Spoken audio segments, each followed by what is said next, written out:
Hey folks, just a quick video here on something a little different. One of the things that we talk about a lot in our trading room is this concept or idea that you can be wrong on your trades and still make money. How does that happen? Well, it's done through dynamically adjusting a trade, scaling into a trade, putting your money in, folding your money in slowly over time. Of course, everybody knows the phrase dollar cost averaging, and I wanted to use my Forex account as an example. This is, we don't talk about Forex a lot, currency trading, pairs trading, but I like this concept here because when I started trading Forex back in the day, holy smoke, I couldn't win a trade to save my life. Anything I touched lost money, and it was really, really difficult. Of every instrument or underlying that I've ever traded, Forex was the most challenging one for me, and it's interesting now today with just a couple tweaks and understanding of this concept of money management and scaling in slowly over time, or dollar cost averaging again as we call it. I've been able to have a higher win rate with Forex than almost anything else that I trade. And again, it's about scaling. And I wanted to show you an example here because I'm right in the middle of three positions. I have three positions going on right now. The euro and the franc, the dollar and the Israeli shekel, which is obviously an interesting setup right now, and then the dollar yen. But it's interesting because, again, almost every trade that I start Forex-wise, I am wrong on. But yet I can dollar cost average in over time, and it usually works out pretty darn well for me. So, you can see I've got about 13,000 in funds here. I'm down about $135 on these positions. I'm always going to be down.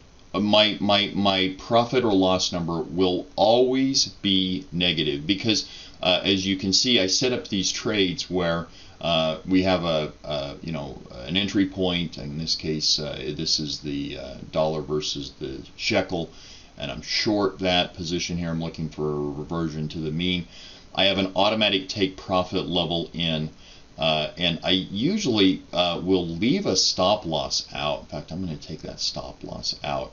And so we have an entry point, which is where I'm at right now, and then a take profit down here. So if it hits the take profit, I'm automatically kicked out. So therefore, the only thing that really ever stays working in here are the trades that I am upside down on.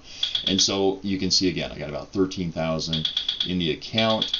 I've used 1,500 of it right now, spread across these three positions, and that's actually 11% of my equity being used. It's actually pretty high. Sometimes this will get as high as $6,000, $7,000, but that would be over a month or so of really scaling. So I just wanted to walk you through these three positions because they all do need help. They do need some scaling in, and just kind of show you that process. So again, this is the euro franc. I am long one lot right here.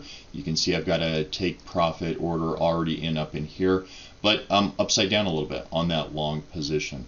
And so I'm just going to come in and I'm going to buy another mini lot. It's 30 bucks, $31. Watch what it does down here to my cost basis.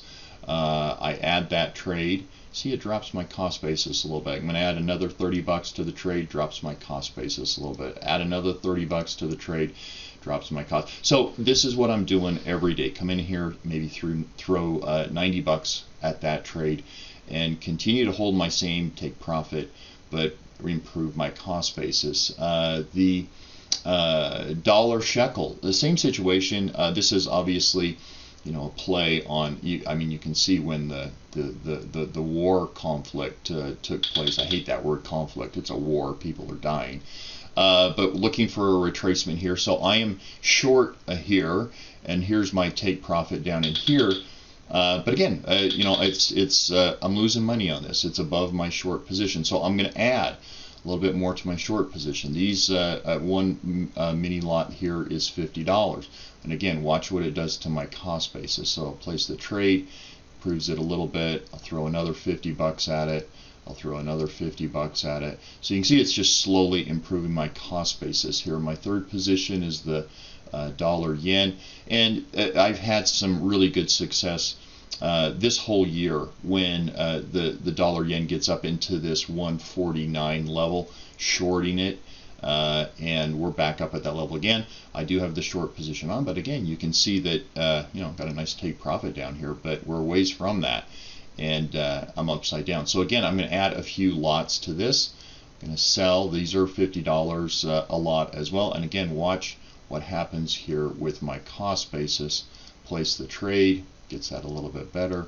Throw another 50 bucks at it, gets a little bit better. Throw another 50 bucks at it, and so on and so forth. So I will continue to work these trades over time. So I just wanted to quickly share that with you, this concept, this idea that you can be wrong in a trade and ultimately have almost a 93% success rate overall, which is about where I'm at on my Forex trades. And it all comes down to not picking a correct directional, because I'm clearly wrong on all three of these, but it comes down to that ability to scale. And put money in, feed money into your trade slowly over time. Understanding that if you're shorting, you're probably never going to catch the very tip top, and if you're buying, you're never going to catch the very bottom. And so you need to scale in slowly over time. Hope that concept helps with all of your other trades out there. Hope you're having a good trading day.